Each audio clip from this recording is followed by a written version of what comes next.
আসসালামু আলাইকুম বন্ধুরা, সবাই কেমন আছেন? জুয়েল ইলেকট্রনিক্স অ্যান্ড সাউন্ডের পক্ষ থেকে আপনাদেরকে নতুন আরো একটি ভিডিওতে স্বাগতম। তো আজকে দেখুন, স্ক্রিনে দেখতে পাচ্ছেন যে আমরা দুটো কোর নিয়ে হাজির হয়েছি। এটা হচ্ছে টরয়েডাল ট্রান্সফর্মার, অর্থাৎ ইজি বাইকের চার্জারের মধ্যে যে ট্রান্সফর্মারটি থাকে, সেই ট্রান্সফর্মারের যে কোরে তার পেঁচানো থাকে, সেই কোরটা এটা।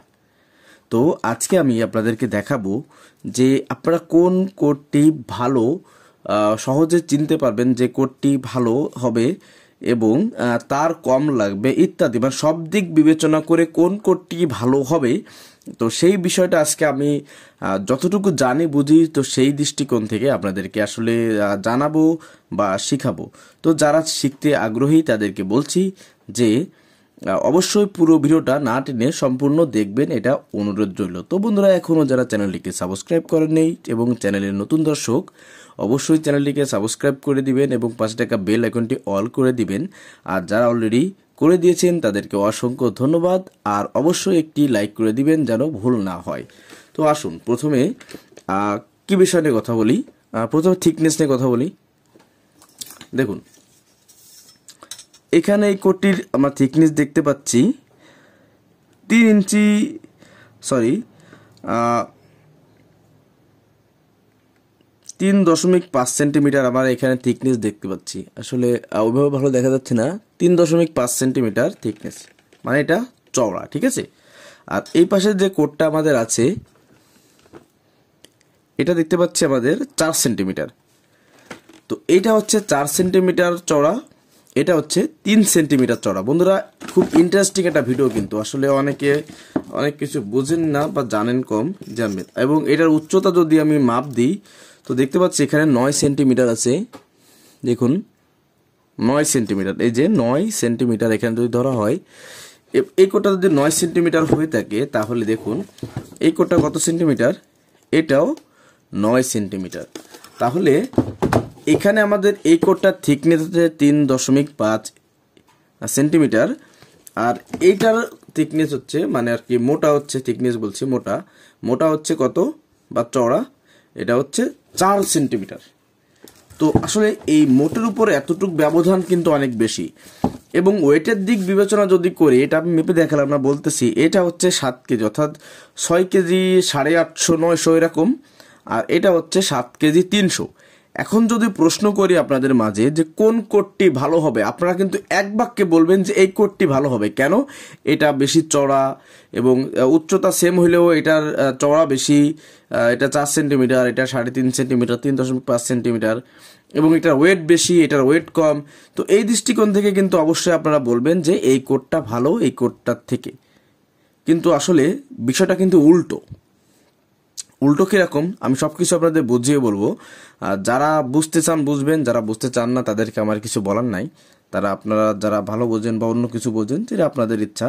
আমি আমারটা বলছি, যাদের আমার এটা ভালো লাগবে, আপনারা এটা ফলো করবেন, অবশ্যই ভালো ফলাফল পাবেন। ইনফ্যাক্ট আমিও পাই, এই জন্য বলতেছি। আমি আসলে কোনো মানে ইচ্ছা মতো কথা বলি না।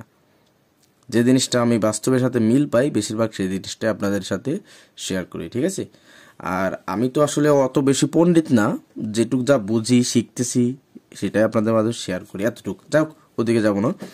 তো এখন আসুন, এই কোডটার থেকে এই কোডটা কেন খারাপ? এত বেশি ওয়েট থাকা সত্ত্বেও এটা একদম খারাপ, এটা কিন্তু বললে ভুল হবে। তারপরেও বলতেছি যে এইটার থেকে এটা কেন খারাপ বা এটা থেকে এটা কেন ভালো।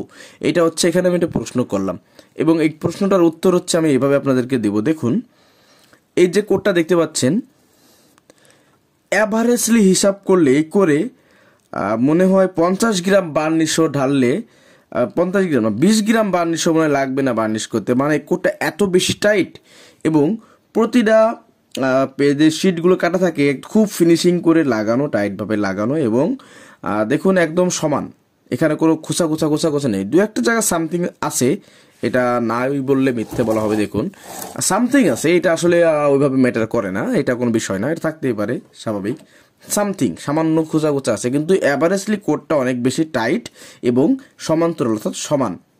পাশাপাশি যদি আমি এই কোডটার দিকে আপনাদের বিবেচনা করে দেখাই, তো দেখতে পাচ্ছেন এই কোডটা কিন্তু অনেক বেশি গর্ত মানে খোঁচা খোঁচা খোঁচা খোঁচা A to Z, এবং কোনো প্লেন শিট মানে যে শিটটা করে যে সিলিকন যে শিটটা, এই শিটটা কোনোটা উঁচু কোনোটা নিচে, অর্থাৎ অনেক বেশি গ্যাপ এবং অনেক বেশি গ্যাপও রয়েছে কিন্তু ভিতরে দেখুন অনেক বেশি ফাঁকা। তো স্কেলের কাজটা আমাদের শেষ, এটা সাইডে মাডাম দিয়ে মাপছি আজকে। যাই হোক, তো দেখুন এই যে কোডটা, এই কোডটা কিন্তু অনেক বেশি গ্যাপ রয়েছে এবং অনেক বেশি ভিতরে ফাঁকা রয়েছে, এবং একটা কোড উঁচু নিচে খোঁচা খোঁচা খোঁচা খোঁচা ইত্যাদি বিচ্ছিরি অবস্থায়, একদম ফিনিশিং নাই বললেই চলে। হ্যাঁ, এর থেকে মনে হয় আমার বন্ধু, আমাদের ভিউয়ার্স যারা আছেন এরা আসলে ভালো করতে পারেন। তো দেখুন এই পাশটা দেখুন, আরো বোঝা যাচ্ছে, দেখুন কত বড় বড় গর্ত, মনে হচ্ছে এখানে কোনো বোমা টোমা মারা হয়েছে এরকম একটা অবস্থা। ঠিক আছে, তো দেখুন এই যে কত বেশি ফাঁকা ফাঁকা, এর জন্য এই ফাঁকা ফাঁকার জন্য এটার কোডটায় শীট বেশিও লেগেছে, এবং এই কোডটার থেকে, অর্থাৎ এই যে দুটো কোড দেখাচ্ছি আপনাদের, এই দুটো কোড যদি এক জায়গায় কম্পেয়ার করা হয় তো দেখা যাবে সেম লোডে এইটা একটু ভাইব্রেশন করবে, অবশ্যই ভাইব্রেশন করবে, আল্লাহ ছাড়া কেউ ঠেকাইতে পারবে না, সম্ভব না। এই কোডটা ভাইব্রেশন করবে, পাশাপাশি এই কোডটা ভাইব্রেশন করবে না বললেই চলে।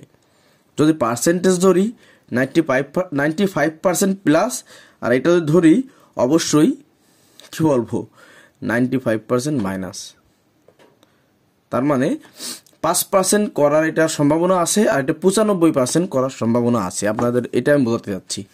তো এখন বিষয়টা হচ্ছে থিকনেস বেশি যখন এবং এটা থিকনেস কম, অর্থাৎ এটা চওড়া কম এটা চওড়া বেশি, তো এই ক্ষেত্রে কি হবে, এই ফাঁকাগুলো গ্যাপগুলো থাকার কারণে আপনারা জানেন ডিরেক্টলি কিন্তু আমাদের একটা তার থেকে আর একটা তারে কিন্তু কারেন্ট কিন্তু পরিবাহী হয় না। এই আমরা যখন বিদ্যুৎটা কিন্তু ঘূর্ণায়মান থাকে, আমরা যখন এটাকে কপার মানে সুপার এনামেল যে তারগুলো আমরা কপার ওয়্যারগুলো পেঁচাই, বা অনেক সময় আমরা অ্যালুমিনিয়াম দিয়ে পেঁচাই, অ্যালুমিনিয়াম দিক আমি যাব না, আমি তামার কথাই বলি, যখন আমরা তামার তারগুলো পেঁচাই তো তখন কিন্তু ওইটা কিন্তু আসলে এটার ভিতর ঘূর্ণায়মান থাকে। তো যখন আমরা ওইটাকে পেঁচানো শেষে আমরা যখন এসি কমপ্লিট আমাদের হয়ে যায়, যখন আমরা আরেকটা তার যখন আমরা এখানে পেঁচাই, তো ওই তারের পাওয়ার রেটিং অনুযায়ী কিন্তু এখান থেকে ভোল্ট এবং অ্যাম্পিয়ার প্যাচের উপর ডিপেন্ড করে ভোল্ট বেরোবে, আর তারের যে মোটা চিকুন এটার উপর ডিপেন্ড করে হচ্ছে আপনার অ্যাম্পিয়ারটা প্রবাহিত হবে। ঠিক আছে, তো এটা কিন্তু আসলে ডিরেক্টলি তারের মাধ্যমে ডিরেক্টলি একটা তার থেকে একটা থেকে পরিবাহী হয়ে বের হয় না, এটা কিন্তু আপনার ম্যাগনেটিং হয়ে কিন্তু তারপরে কিন্তু এটা এখান থেকে একটা ম্যাগনেটিক ফিল্ড তৈরি হয়, এবং ওইটা কিন্তু যেহেতু ওই যে বিদ্যুৎটা ঘূর্ণায়মান থাকে, প্যাচের দেওয়া থাকে ঘূর্ণায়মান থাকে, এই আরেকটা তার হয়ে কিন্তু বিদ্যুৎটা এখান থেকে বের হয়ে যায়। ঠিক আছে, তো যখন ম্যাগনেটিক ফিল্ড হবে এবং এটা লোডে যাবে তখন এটা ভাইব্রেশন করবে ইত্যাদি, এটা অনেক বেশি সমস্যা করবে। ঠিক আছে, আর পাশাপাশি এই কোডটা যদি আমি এটা এখানে রাখি তাহলে দেখা যাচ্ছে এটা খুব কম ভাইব্রেশন করবে বা করবেই না, এবং বিচ্ছিরি কোনো সাউন্ড নাই, এবং এটা ম্যাগনেটিক ফিল্ড অনেক সুন্দর হবে, এবং লোডে এর অ্যাম্পিয়ারটা এটার থেকে তুলনামূলক একটু কম বসবে বা বসবেই না, তুলনামূলক এর থেকে এটার পারফরমেন্স খুব সুন্দর থাকবে। এবং এখানে এটা ব্যাসার্ধ বেশি এবং অনেক বেশি ফাঁকা থাকার কারণে এটা অনেক বেশি কোর পরানো হয়েছে, অর্থাৎ 400 গ্রামের মতো ধরুন কোর বেশি। এই 400 গ্রাম বেশির জন্য আমাদের তুলনামূলক এইটাতে বেশি পরিমাণ তার নষ্ট হবে, আর এটা দেখুন তার তুলনামূলক কম লাগবে, কারণ এখানে এক প্রকার লস নেই। এখানে ফিল ইন দ্য গ্যাপের মতো যে পরিমাণ লস লাগবে আমাদের, এখানে no fill in the gap. ঠিক আছে, এখানে কোনো প্রকার গ্যাপ নেই। তো সেই ক্ষেত্রে পাশাপাশি যদি এক জায়গা রেখে বলা যায় তো অবশ্যই এই কোডটা বেস্ট পারফরমেন্স করবে। এটা যে ফেলে দিচ্ছি তা নয়, কিন্তু এটাতে খরচ বেশি হবে এবং সার্ভিসটা আমার কাছে লো মনে হচ্ছে, আর এটাতে খরচ কম প্লাস সার্ভিসটা বেস্ট কোয়ালিটি হবে। তো আপনারা যারা কোর কিনবেন, যদি একটা ট্রান্সফর্মার মানে আপনারা একটা ধরুন একটা কি কিনতে যাচ্ছেন, যে একটা এমপ্লিফায়ার তৈরি করবেন, সক্রিয় বসে করবেন, তো সেক্ষেত্রে এই জিনিসটা যদি ফলো করেন অবশ্যই কিন্তু আপনি কি বলবো যে ভালো কিছু পাবেন। আমার ভিডিওটা যদি দেখেন এবং মনোযোগ দিয়ে দেখেন অবশ্যই কিন্তু আপনি ভালো ফলাফল পাবেন।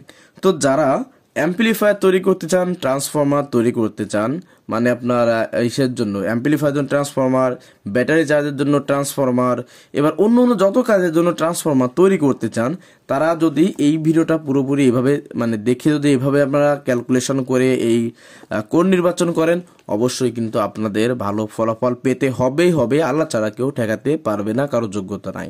ঠিক আছে, তো এখন কথা হচ্ছে আপনাদেরকে আমি চেষ্টা করলাম যথেষ্ট ভালোভাবে বোঝানোর জন্য। শুধু কিন্তু ওয়েট বেশি হলে কোর ভালো হয় এরকমটা আসলে কিন্তু না। এরপর আরও কথা আছে কিন্তু, এই যে কোরগুলো থাকে, এই কোরের যে সিলিকন আয়রন যে শিটগুলো থাকে, হ্যাঁ, এই শিটের উপর ডিপেন্ড করে কিন্তু ম্যাগনেটিক ফিল্ডটা কম বেশি হয়। তো অ্যাভারেজলি এই কোডটা বেস্ট, আমি সাজেশন করব যারা এই কোডটা মানে ট্রান্সফরমারে কাজ করতে চান বা করেন, বা যারা কোর কিনতে চান নতুন, তাদেরকে বলি যে ভাই আপনারা যখন ট্রান্সফরমার কিনবেন, মানে কোর কিনবেন, অনেক আছে দুটো কোর কিনে নিয়ে আসে, একটা কোর কিনেছে, তো অবশ্যই এই টাইট কোরগুলো দেখে কিনবেন। একটু ছোট হোক, চড়াই কম হোক, সমস্যা নাই। এটার যে লস আছে, এটার কোনো লস নাই। তো এই লস না থাকার কারণে এটা অবশ্যই এগিয়ে থাকবে। এবং আপনার কম প্যাচেই আপনার 220 ভোল্ট বা 230 ভোল্ট অবশ্যই কিন্তু কম প্যাচে এটা ডিস্ট্রিবিউট হয়ে যাবে। তার মানে আপনাদের এটাতে লস কম হবে, এটাতে লস বেশি হবে। এবং এটা মোটা বেশি হওয়ার কারণে এবং বেশি গ্যাপ থাকার কারণে তার বেশি লাগবে, এটা তার কম লাগবে। তো এটাই ছিল আজকের ভিডিও। আপনাদেরকে আমি চেষ্টা করলাম যে কিভাবে আপনারা কোর চিনতে পারেন, কিভাবে আপনারা কোরটা মেজারমেন্ট করবেন, যে কিভাবে এই ভালো মন্দ কোর চিনবেন। আসলে আমরা কিন্তু অনেকেই মাল কিনি, টাকা আমাদের সবারই আছে, কিন্তু ভালো মাল কিন্তু আমরা সবাই কিনতে পারি না। তো এটাই ছিল কিন্তু আমার আজকের মূল টপিকটা। তো যারা দেখলেন কষ্ট করে ভাই, আপনাদেরকে অসংখ্য ধন্যবাদ। আর যদি কিছু শিখতে পারেন, যদি ভিডিওটি আপনাদের ভালো লাগে, অবশ্যই একটি কমেন্ট কিন্তু করবেন। যদি কমেন্ট না করেন তাহলে কিন্তু বুঝে নেব যে আসলে আপনাদের ভিডিও ভালো লাগেনি। আর যদি ভালো না লাগে তাহলে তো মনে করেন যে আসলে কি বলার, কিচ্ছু বলার নাই, পরবর্তীতে ভালো কিছু করতে হবে আপনাদের জন্য এতটুকু। তো বন্ধুরা, সবাই ভালো থাকুন, সুস্থ থাকুন, আল্লাহ হাফেজ।